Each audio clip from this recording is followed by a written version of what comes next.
So I'm delighted to introduce the first panel. They're all ready to go. But again, this is going to be a conversation of today. What we will do is allow each of the panel members, I'm going to pose some questions, allow them to kind of cover context around the project. But then we will show a business case example of how they've benefited, and then we'll give the audience an opportunity to maybe pose some questions to the panel as well. So on that basis, I'm delighted to introduce the panel directly. I'm going to start with Jules, obviously is the lead from MicroCreds project that's based at the Irish University Association.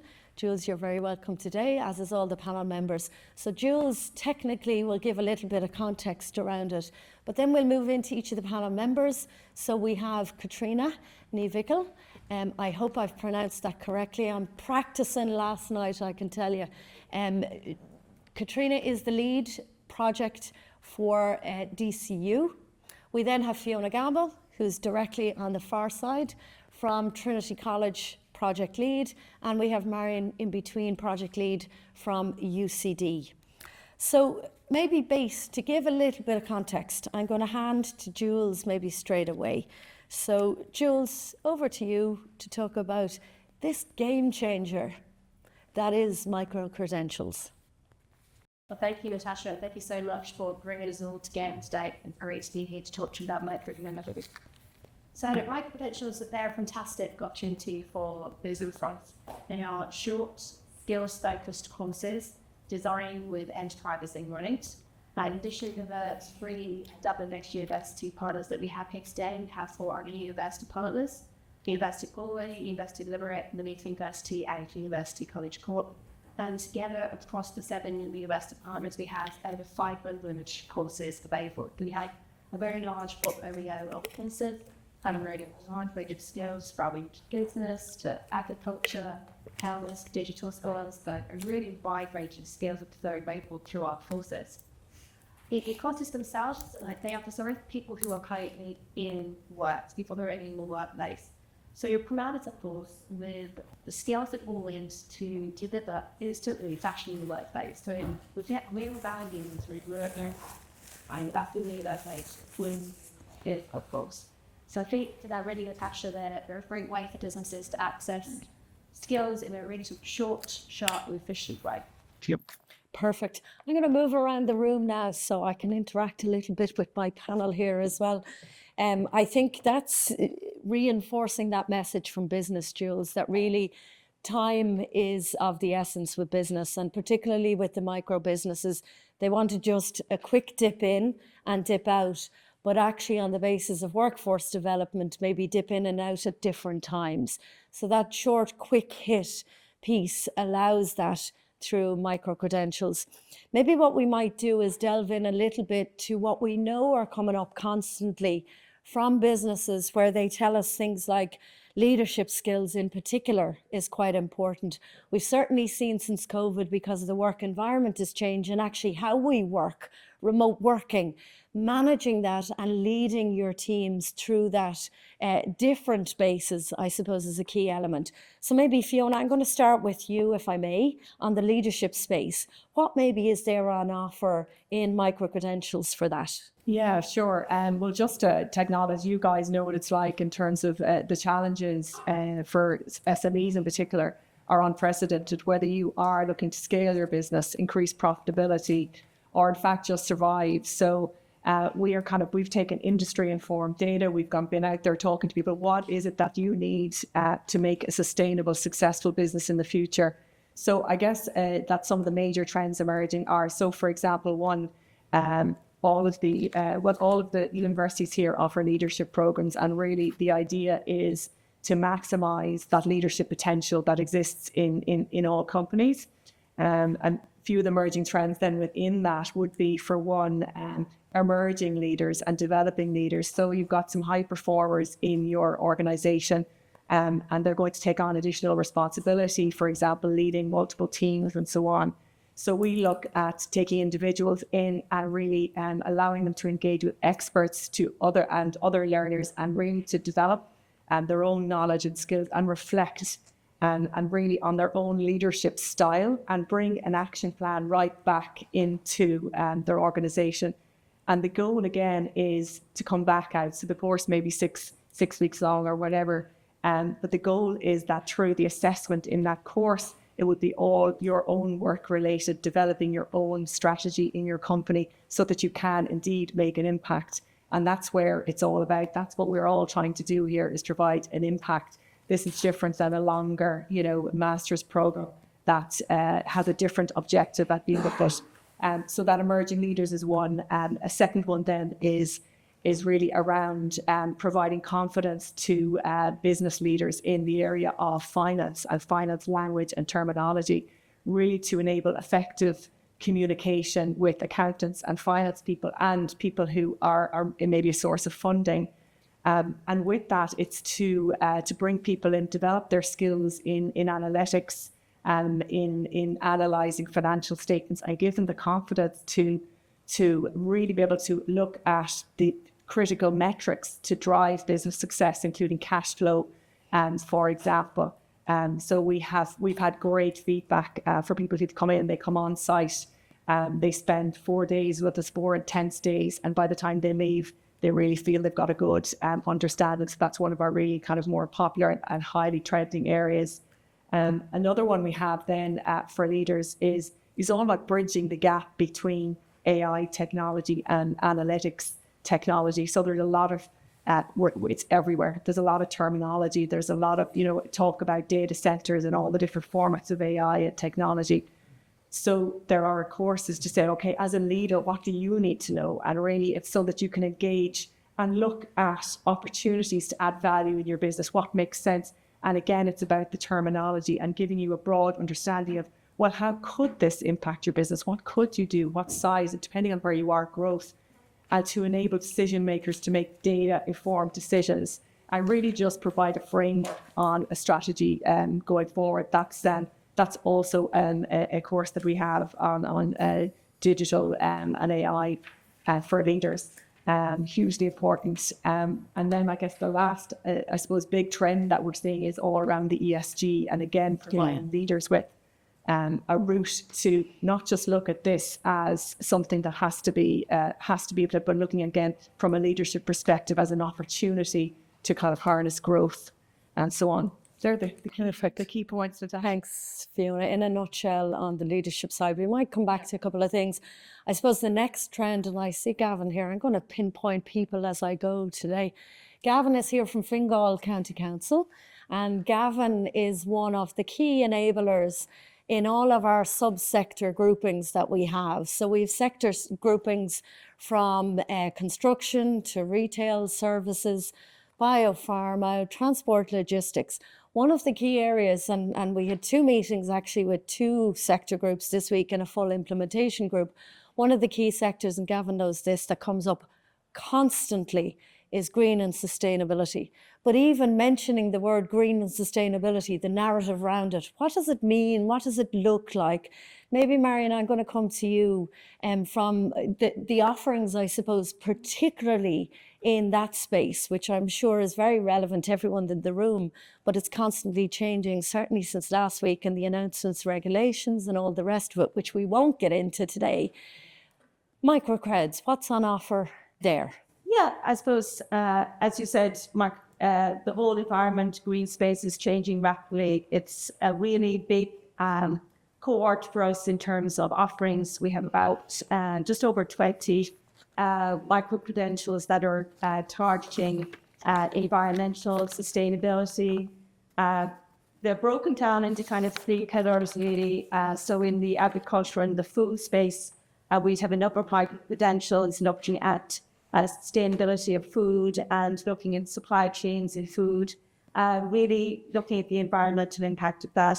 So we've had a number of courses in that. That's a large portfolio of ours. Then moving on to the financial and the regulatory compliance around environment. So we have foundations of environmental law, climate change law and policy. These are all looking at the regulatory frameworks, the EU laws, the international laws in this space. In addition to that, we would have sustainable finance in conjunction with the Institute of Banking. So looking at the financial models.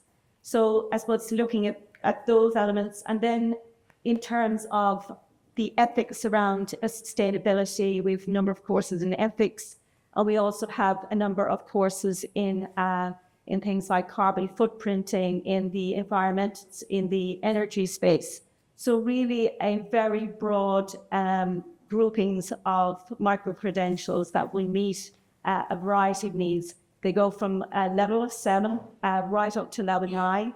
And they can typically be around 5 ECTS marks. And when I say 5 ECTS, I mean for every ECTS you're looking at 20 to 25 hours learning.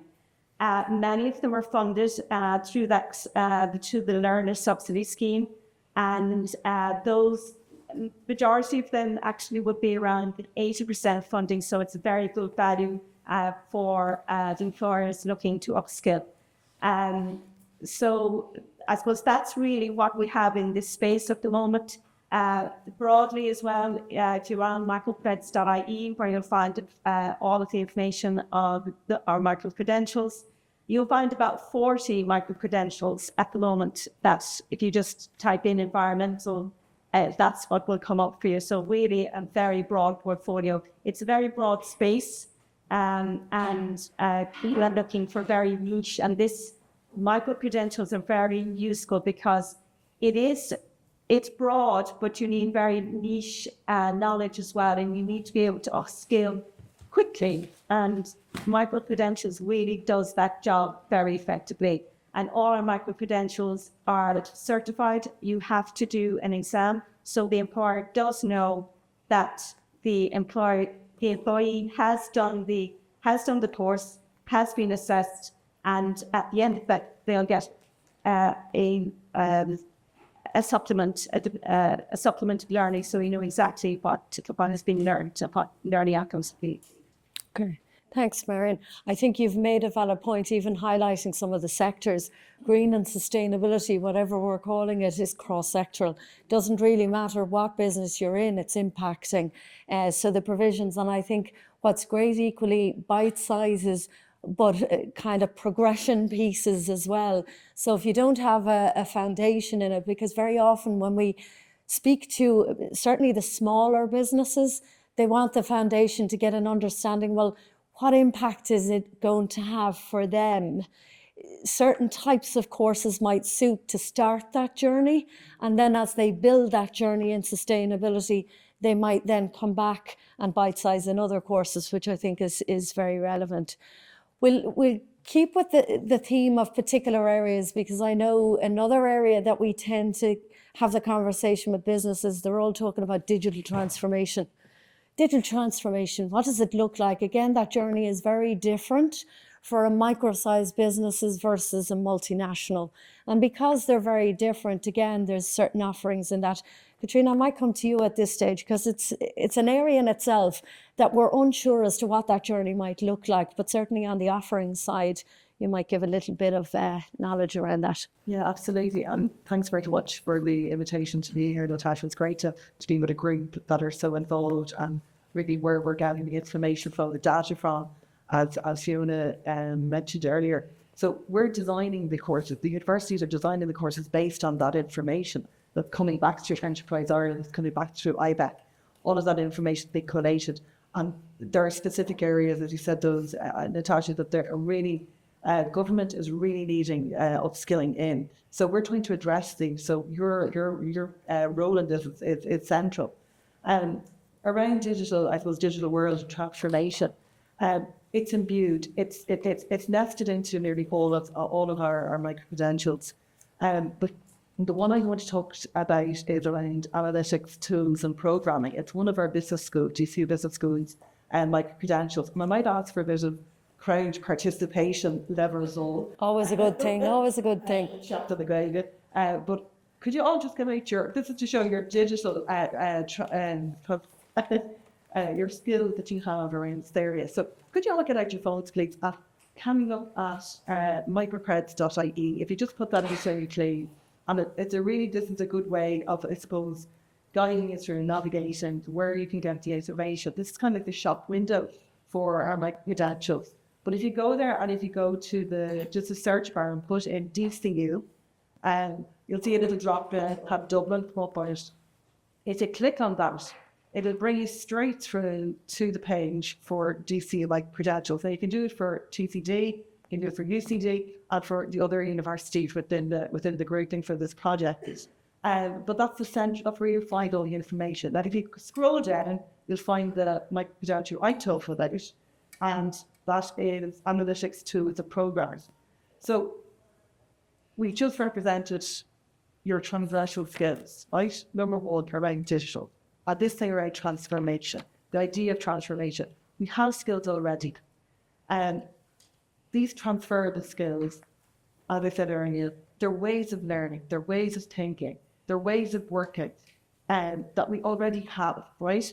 So if we go down and we look at analytic tools and program, you'll see under that, it gives you a whole, on the website, it will give you all the information around it, the credit, and Marion just pointed out, the weighting that's given to it. So it's a European credit transfer system. So this has standing across the EU with all of the courses that we're making available. They're at different levels. So they might be at an undergraduate level or at a postgraduate level. So this course is at postgraduate level, level 9. And if you go down, you'll see just an overview of the course, right? So it might bring you down to the elements of this particular micro-credential. So there's an introduction to project management. Again, another transfer skill. And managing data analytics, the projects around that we're going to. It's really applicable in the workplace. This is what's coming back from enterprise. So we're trying to add to your proposal so that we are answering the needs of the market of the goals. And preparing it as an analytics project plan. And again, it's honing in on what's needed in the business. So as Fiona just mentioned about the leadership, and the leadership micro-credentials, we're doing the same thing. So you're walking away with something that's applicable as it is with regards to sustainability and the varied agenda. So you go down to, data preparation and visualization, using the software that's out there. So using, Tableau, using R, ways of being able to report. We're all about reporting them. We all have to show what our targets are. We all have to show the input, the impact of our work. And that applies to us in higher ed as well as in enterprise. But if you go down further, what you learn, and this is really important from an employer's perspective, as it is from an employee's perspective as well. But just understanding key concepts of data analytics. What does that mean when we need to break down what is data analytics? All of that, and big data, and we talk about big data, and how to evaluate, how to select, and how to present that information, which is really what's at the core of a lot of businesses now. We have to know what the market is, but also how we impact that. Again, there's a requirement. So what are the requirements? So people say, I might be working for 10 or 15 years. I might have had the opportunity to do an undergraduate degree. I might have come out of school when I did my NEET certificate. All of the micro-credentials in DCU are what we call we recognise prior learning. That's not just learning in the formal view of that, but it's also in your experience over years, and that will be taken into account for applications from people who meet those requirements as well. So it's a sister project within the HDI projects, the RPL project. So that's really important as well, so that nobody feels that they're left outside, okay?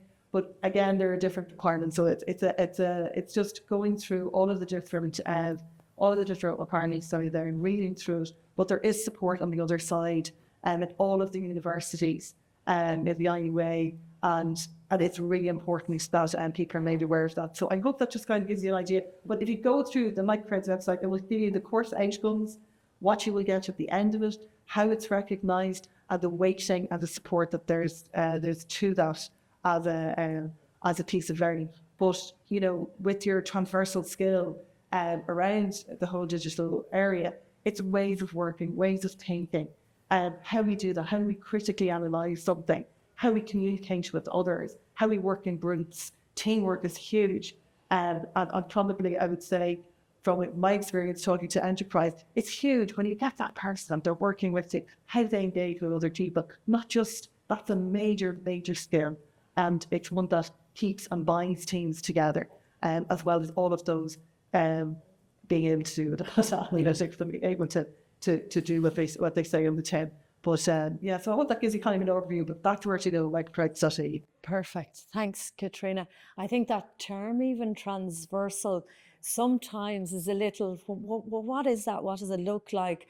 And I know when we chat to a lot of the businesses, it's kind of the old tradition of what we used to term soft skills, but actually are more critical now than ever before. We've certainly seen that since COVID times.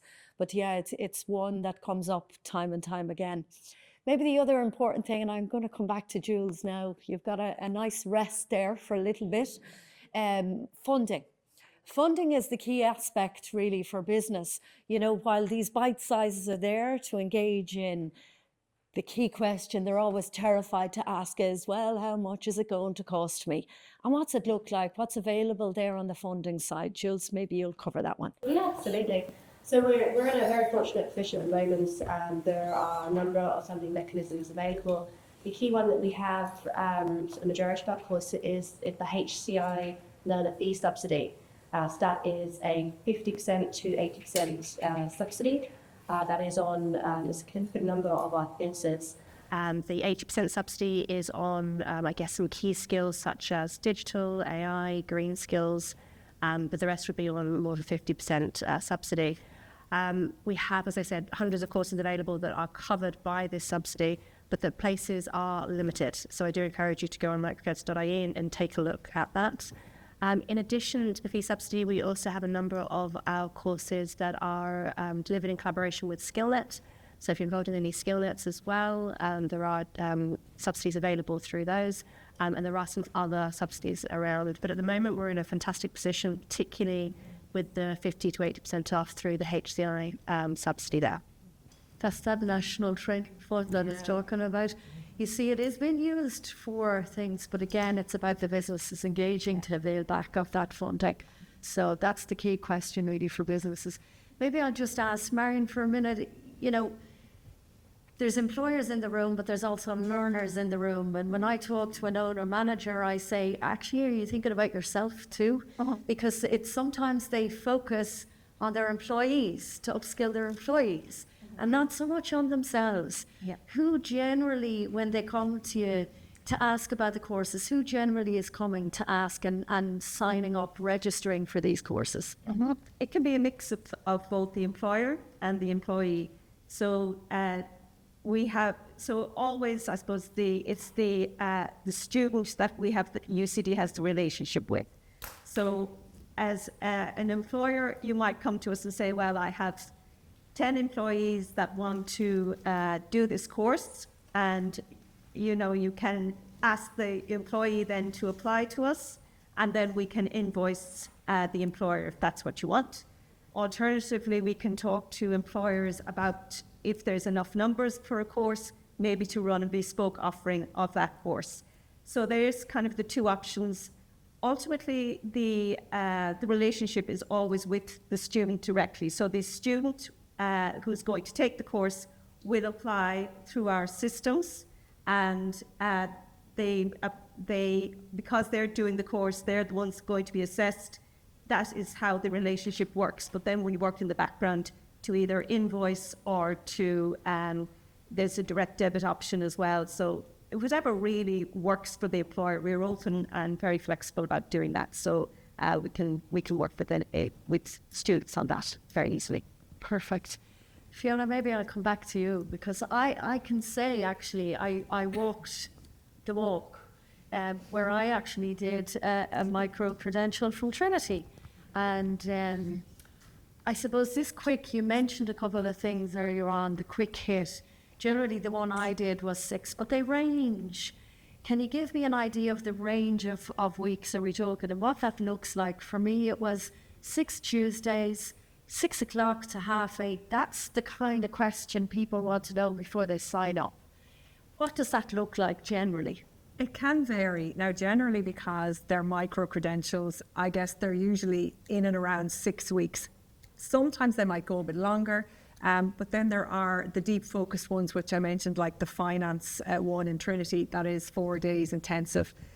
What we're trying to do is balance, I guess, employers' needs. There's time out of the workplace. What we're trying to do, I guess, is work around that, work around the potential gaps, and also people's lives.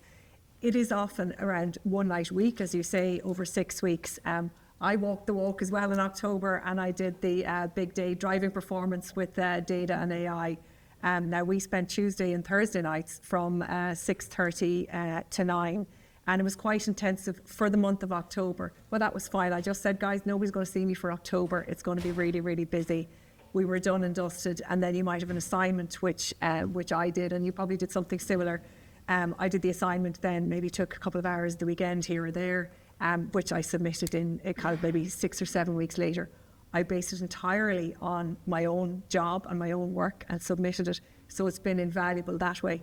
But what I would say is that looking at the time and the number of hours, and Marion mentioned it as well, so for each kind of ECTS credit, it's about 25 hours by the time you're reading and doing your assessment. However, that investment, you will get tenfold in terms of the time, whatever you do. If you really go gung-ho at the micro-credential, which we often find people mid-career do, they decide to do it, so they go really in a focused way, you will get it back tenfold. And I'm sure you can say as well, but I can say, having been in the seat, and there were times where I thought it was, oh, this is quite intensive learning, but there was a lot of I suppose, satisfaction in kind of going, okay, now I know how to do this. Okay, Power BI, I know how we can use our data in Trinity to maybe take another strategy. So from that point of view, that's where it goes. Gives a good indication, definitely, yeah. Katrina, just you mentioned something, and we two more questions, and then we'll hear from the business, because that's really the benefit back. You mentioned, though, that we obviously gather data intelligence from you, the businesses, about what your needs are to be able to pivot. Co-design, there's an opportunity there. People tend to say, well, where's the list, and I'll sign up for that. Yeah. An opportunity maybe to feed into that curriculum is as important. How does that work? Absolutely. As part of the project, we do have an enterprise engagement forum, and in each of the universities, as far as I know, we all have a function where we bring in enterprise and we speak to them. It's very much part of DCU's DNA. We're renowned for that as a university, but equally in the other universities, through business schools, etc. We're getting that feedback, but also through Enterprise Ireland, through IBEC, and through the MicroCreds project centrally, we have that forum where we speak, we are advised, and we're hearing feedback. We have Natasha on regional skills. We're listening, but there's, as Natasha said, there is an opportunity for co-construction of content, and that's where we take it. We will sit down, and there's different ways that we would do that. Again, it's an opportunity where everything that we do, because these are very short, bite-sized, very focused and very flexible pieces of learning, we have to really listen to the employer. We have to listen to what they're hearing from their employees, but coming back to what the skill is. So you're walking away with what Fiona just said, a practical, applicable piece of learning and what you can actually use in the workplace. But this is why, because of the way of work, the way things are changing, AI has been a huge change. You know, the last week in AI, and the massive changes around that, and generative AI, and understanding that, the fears, challenges, etc. We have to be aware of that, but we also need to know how it's being used in the workplace to be able to support that through what we're making available at third level, at higher level, so we're meeting those needs. Perfect.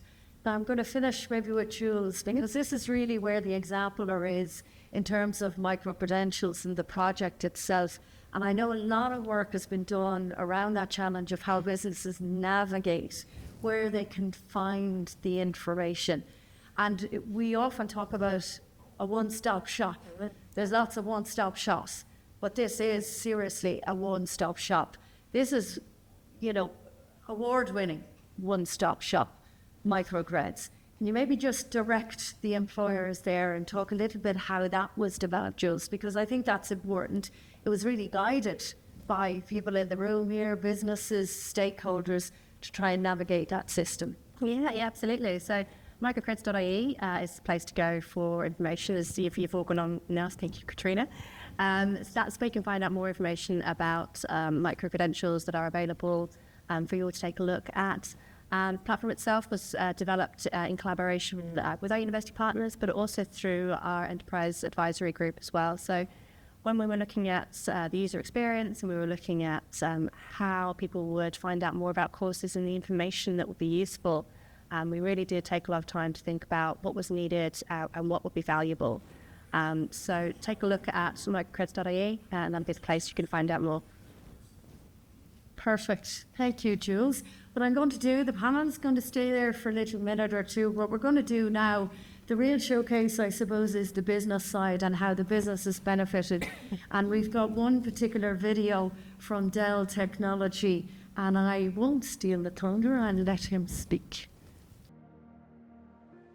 I'm Timmy O'Dwyer. I'm Vice President of Global Services Supply Chain in Dell Technologies. I think the micro-credentials program is fantastic. It could not have come at a better time. I think the challenge is not so much that the technology is coming at us and that we're trying to adapt. I think the challenge is more the pace and the velocity that we need to upskill and reskill, and utilizing that technology to create use cases. And micro-credentials, again, allows that fast, intensive education period of time to match the change that's happening in the industry. Reskilling and retooling is not a debate, it's not an option. I think people have to embrace it, or they're not going to survive in a career-orientated company. You know, development of content, again, with universities and the enterprise world like ourselves, I think it's critical for the success, again, from a student point of view. I think the more we do together, the more beneficial it is to our team members and to the universities. Talented people want to join companies that will extend their talent, so will extend their capability to learn. And that now is something we've certainly seen in the last couple of years, as it can't be optional. It now needs to be, you know, the corporate companies like Dell, we need to be able to say to someone, look, we want you because you're so talented.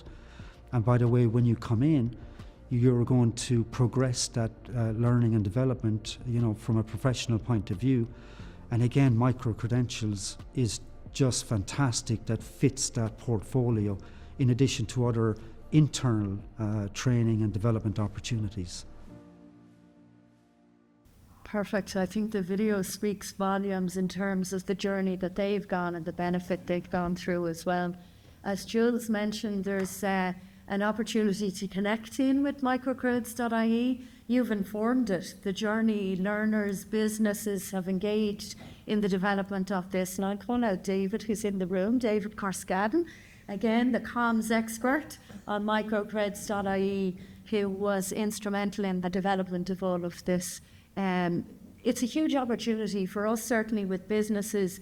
And I know in your packs, I'm always loving when I can say there's one for everyone in the audience. You have a lovely pack on each of your tables. We've added in some bits and pieces, but certainly there is a flyer on MicroCreds.ie. But I certainly would encourage you to start connecting and engaging with each of the fora, the QR code there, to find out a little bit more. And it equally gives you the connections of where you can tap into. And what I'd say is obviously the three represented in Dublin here today, DCU, TCD and UCD. But there are others outside of this particular project that also offer micro-credential courses. I know Louise from NCAD is in the room, Creative Futures Academy. Obviously that is another opportunity actually of a collaboration, because it's NCAD, IDAT and UCD that collaborate on particular courses. So there are other opportunities. I would encourage you to engage and make those connections, because once you walk out of the room, you go onto the portal, it will give you that connection point, but certainly take the opportunity quicker rather than later to say, actually, I'll make that connection. It might be relevant right now, but at least you know about it in 6 months when something comes up that you know, yeah, it's Marion I'm going to talk to, or it's Fiona or Katrina or whoever. And certainly in the central team, I think Jules as well, if there's something that's not there, you know, that you don't see it on the list, don't say, oh, it's not on the list, so we've missed out. Certainly contact through the MicroCreds website, the IUA team, they'd be able to direct you. We need to know if there's something not there that actually we can probably deliver on. So at this stage, what I'm going to do is maybe stop talking and maybe open it out to the floor, if I may. I know Jonathan's around, ready with a roving mic. Is there somebody in the room? Now, I always get kind of a little bit, okay, somebody has to ask the first question. But if there isn't, oh, look, you see, I'm not worried at all. There's the first question. Fantastic. If you might just say your name, because again, we're recording this, you might just say your name, where you're from, and direct the question, no problem. Appear like a loaded question then. My name is Darren Gavin. I teach on the National Sales Apprenticeship Programme, and I teach for Skills to Advance too. I teach leadership, psychology, negotiation and coaching. But my question is around your assessment. So for the employers that we see, what employers we deal with is that they often ask, well, how long will my student be doing an assessment, and what works involved in the assessment? Do I have to help them? So with your assessments that you have on your programs, are they all written? Are they all various kind of project based? How are they structured, if you like? Yeah, I suppose it differs really on the course. So as I said, the workload, you can see the workload is based on the credit loads, and then the assessment is also geared to those in employment. So a lot of the courses will take into account project-based assessments that is utilising your knowledge in industry. So it's very much tailored for those that are in the workplace. So there's a variety of different assessment types, but it is all linked back to the amount of credit load that you're carrying, and that is really important, that you, I suppose, look at what the level of the course, and then also the amount of credits that you're taking, because that will dictate around what the assessment type is, etc. And again, I suppose just to really understand, you know, what the type of learning you're going in for. Are you going in for online learning, or are you going in for, you know, maybe that you have a couple of days on campus or something like that? So most of ours are online. So it's important to really kind of to look at the assessment. It will all be outlined in the program anyway, so that will give you a guidance. And just to add as well that I suppose this whole process and working with industry has really kind of encouraged us to innovate in how we do some of the assessments. So somebody who's our average age in Trinity for microcredential is 42. Now 42 may not have been to college in the first place and have come through a different route, but also it could be 20 years since they last wrote an essay in the academic format and style. So we take that into account, and we're starting to use very creative ways of assessment. So we're using peer assessment in one particular microcredential in healthcare. We use a debate as a format of assessment where the deep research has to come out through a debate and discussion. So I would say, you know, sometimes people come to me, oh my gosh, I'm afraid that I won't be able to do the assessment, and I haven't written an essay, and I don't know how to do a citation. We have adapted that. And we still match it to the level. So if it's a level 7 or a level 8, we've all been innovating as we've been going and learning from feedback from you guys, which has been a wonderful, I think, journey for us as well. And just to say, Brian, transversal skills, you know, they're all being broken down into your competencies, so that there's something concrete there that can be shown to the employer. Well, I can do this. So you're not just saying I studied that or whatever, which is, you know, there's obviously assessment there. But it's actually, you're coming away with something that's, you know, you're able to do it. And you've shown you've been able to do that through the type of assessment and through the different, you know, the different modalities of learning. So there's formative assessment as well, you know, there's formative learning, and there's all different ways. And as we've said, you know, some of it can be fully online, some of it can be where you might have, you know, an asynchronous part of the learning, and then the synchronous where it could be pre-recorded, but you have that interactivity, or it's facilitated by whoever the academic is who's teaching. And then, you know, there's different modes to that. But again, it's short pieces of learning that focus in on a skill, and that you're coming away with that. Hopefully. One more question. Yeah, Barry. Yeah. Yeah, Barry. We're just going to wait until we get. Yeah, perfect. Yeah, can you hear me? Barry Pross, chair of the Dublin Regional Skills Forum. I was just really interested to hear Katrina talk about co-creation and the business involvement in the content. What are your thoughts around the speed? You know, and because things are changing so quickly. So I know that maybe previously it might have taken 2 years or something of that nature. But is that a challenge? You know, to make sure it's fit for purpose by the time it's ready. It is. It's dependent on the area. It's dependent on the area. So, for example, if we take something like AI and AI literacy, you know, that's something that's changing all the time. But, for example, with the new regulations that have come in from the EU, we all have to be compliant now. So there has to be a basic knowledge of AI, and people have to be literate. Again, your transversal skill around digital literacy. So that's been brought in at an EU level. It's come down through from Europe into Ireland, and it has to be applied since the beginning of February. So that's something that all of the universities have looked at as well. That's just an example of it, and how we have to be able to change and move with the times and that. Again, coming back to, I think what Marion was talking about, how we engage. There could be co-construction. There can be input in different ways. So, for example, there might be a particular business that needs a certain type of skill addressed, whether that be programming, it could be in engineering, or whatever the specific is. We'll have engaged with industry around that, and there are different ways that we can do. So we can work specifically with one particular industry, and we've done that, and we have examples of that with MicroCreds. But also it's the market. And as all of you know, any product needs a market. It needs people to come in. So that's also really important. And getting that feedback from enterprise is really, really important, because 1 or 2 learners is not going to, you know, keep it moving. So that's why that communication and that relationship with enterprise is really, really central to what we're doing. And we're getting the information, but that relationship is it's central. It's really central. Perfect. I'm a stickler for time.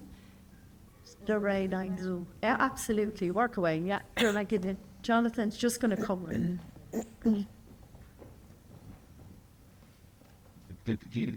Thank you. Lorraine Bowe, the Entrepreneurs Academy. Just a very quick question from the perspective of an employer. What accommodations are there for maybe staff members with a disability, so that we can really support them in developing in their careers? And I'm just wondering what provision is made under MicroCreds generally and across the different institutions for that. Is there a policy around it, or how does that work? Yeah. From an accessibility perspective, all of the universities, it's EU law. Anything that it has to be accessible, all of the learning. So, for example, if it's something that it's online, it has to be screen readable, it has to be downloadable PDFs. So from a design perspective, I think all the universities have invested very heavily in learning design. And that's not just the online part of that, but it might be blended learning. So that's the on-site, and then obviously online as well, what's available. But that is a huge part of what we do. Everything has to be accessible and has to be taken into account. And obviously there's regulation to support that, but it's something that we've been doing for a long time. And I know from a DCU perspective, everything has to go through quality assurance, the same in TCD and UCD, so that we are meeting the requirements around that, accessibility. Perfect. Very managed, Lorraine, in fairness. As I said at the start, we've the privilege actually of having a representative from the National Disability Authority We're the only fora in the country that actually has. And it's fed in on those discussions about how we actually adapt in terms of the delivery side for individuals with any particular need. So very valid. Look, at this stage, I'm going to say thank you very much to our... Yes, sorry, Natasha, just one final thing. I know, we have this funding, and sometimes when people think about funding, they think about long forms and lots of detail, but there's actually, to apply for the funding, it's very easy. All our applications probably have about 3 or 4 questions. So if you're thinking about doing the funding, apply, it's just 3 or 4 questions. So don't be put off by application process. You're right, it's valid. And we got nitpick a few other things actually. Well, we're just going to thank you to our entire panel.